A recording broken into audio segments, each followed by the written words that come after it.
একটি ২০ বছরের যুবক ছেলে একটি সের্জির কাছে কাজ করত। একদিন কাজ শেষে বাসায় ফেরার সময় সে রাস্তায় একজন ভিক্ষুককে দেখতে পায়। ভিক্ষুকের কাছে ৩টি বস্তা ছিল।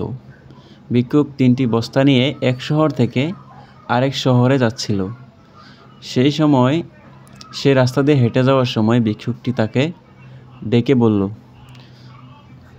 এই শোনো, এখানে শোনো, যে আমি এই বস্তাগুলো নিয়ে যেতে পারছি না, আমার বহুত কষ্ট হচ্ছে। তুমি যদি আমাকে একটা বস্তা কাঁধে করে নিয়ে দাও অল্প, তোমাকে ৩টি সোনার কয়েন দেব। ছেলেটি বলে, এসব কি বলছেন? আপনি একজন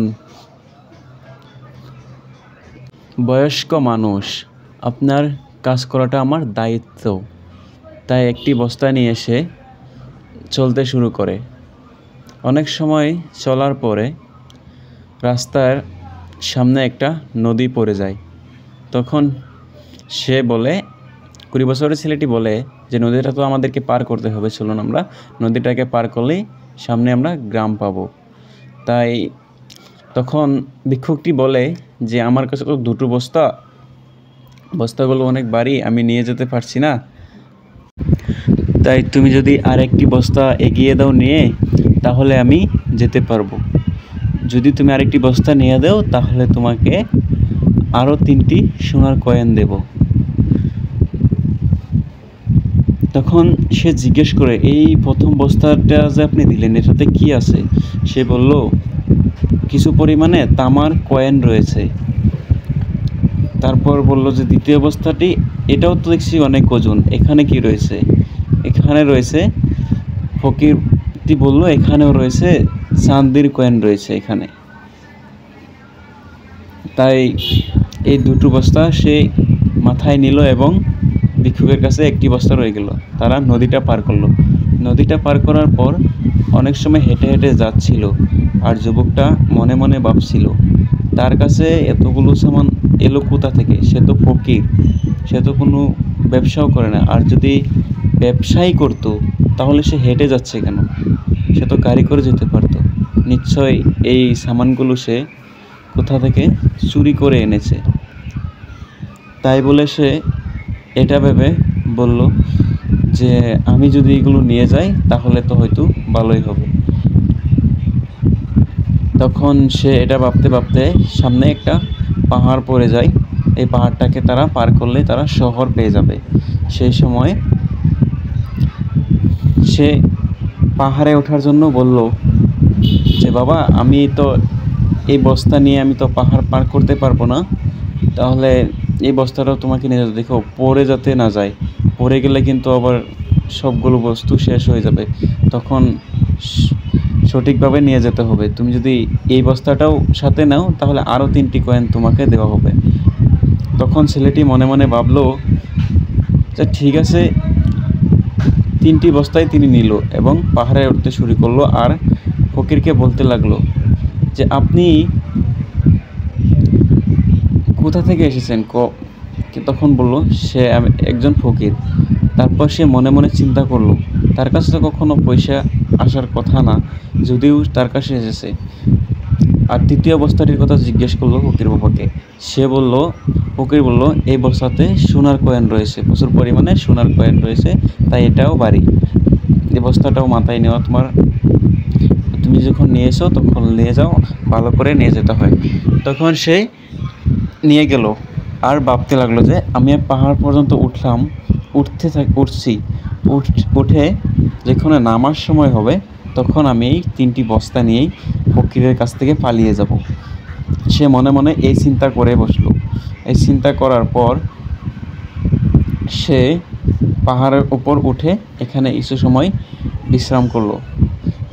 কিছু সময় বিশ্রাম করে আবার তারা পাহাড় থেকে নামতে শুরু করার সময় সে এই 3টি বস্তা নিয়ে পালালো। ছেলেটি পালিয়ে ভাবলো এই 3টি নিয়েই তো আমি অনেক ধনী হয়ে যাবো, আমি অনেক কিছু করতে পারবো। ফকিরের কাছ থেকে সে যখন চুরি করে এনেছে, চুরির কাছ থেকে চুরি করে নিলে কখনো পাপ হয় না, সেটা ভেবে সে নিয়ে গেল এবং নিয়ে যাওয়ার পর 3টি বস্তায় রাখলো। সে প্রথম বস্তাটি খোলার পরে সেই বস্তাতে দেখলো লোহার কিছু জংধরা কিছু লোহা পড়ে রয়েছে, জংধরা লোহা। তাই সেটা ওজন ছিল। সে এটা ভেবে ভাবলো এটা কীভাবে করে সম্ভব। তিনি তো বললো তামার কয়েন রয়েছে, তাহলে জংধরা লোহা কেন? এটা ভেবে আবার সে দ্বিতীয় বস্তাটি খুললো। দ্বিতীয় বস্তাটি খোলার পর সেখানেও দেখতে পেলো যে কিছু জংধরা লোহা রয়েছে। তখন সে রেগে গিয়ে এটা ভাবলো যে তাহলে তিনি কি মিথ্যে কথা বলেছিলেন নাকি। তখন ভাবলো আচ্ছা ঠিক আছে, 3 নম্বর বস্তাটা আমি খুলে দেখি 3 নম্বর বস্তাতে কী রয়েছে। তখন সে 3 নম্বর বস্তাটিও খুলে দেখলো। 3 নম্বর বস্তাটি খুলে দেখে এটাতেও লোহা, জংধরা কিছু লোহা রয়েছে। তখন সে অনেক রেগে গিয়েছিল।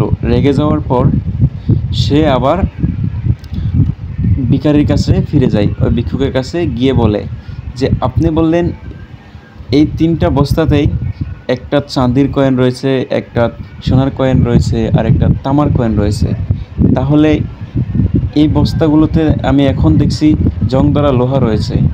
তখন ভিখারি বলল আমি একজন রাজ্যের রাজা, আমার কোনো সন্তান ছিল না, তাই আমি এমন একটি ইমানদার মানুষ খুঁজছিলাম যে সে আমার রাজ্যটা ভালো করে চালাতে পারে। মানুষ খোঁজার জন্য আমি এই সামানগুলো নিয়ে বেরিয়েছিলাম, যে কার প্রতি কে সঠিক রাস্তাটা বেছে নিতে পারে তাই দেখব, সেটা ভেবে আমি এই পর্যন্ত এসেছিলাম। আর তোমরা এরকম চিন্তা করে তোমরা আমার কাছ থেকে বস্তাগুলো ছিনিয়ে নিলে, আর তোমার কতটুকু ইমানদারি রয়েছে সেটা আমাকে দেখালে। তখন ছেলেটি আফসোস করলো, হায় যদি আমি এই কাজটা পুরো মতো করে দিতাম, আমি আমার ভিতরে এরকম কোনো চিন্তাভাবনা না করতাম, নিজেকে নিজের ভিতরে দেখতে পেতাম, কি করে দেখা যায় সেটা ভাবতাম, তাহলে হয়তো আমার আজকে এরকম দিন থাকতো না। আজকে আমি একটা রাজ্যের রাজা হয়ে যেতে পারতাম, যদি ইমানদারিতে আমি কাজটা করতে পারতাম।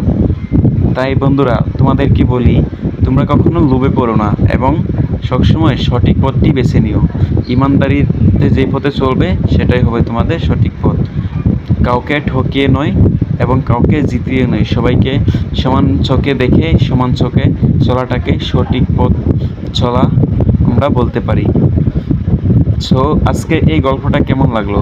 যদি গল্পটা ভালো লেগে থাকে তাহলে অবশ্যই ভিডিওতে তোমরা লাইক দিয়ে দিও, আর চ্যানেলে যদি নতুন হয়ে থাকো তাহলে চ্যানেলটি সাবস্ক্রাইব করে রেখো। LoveNS1947।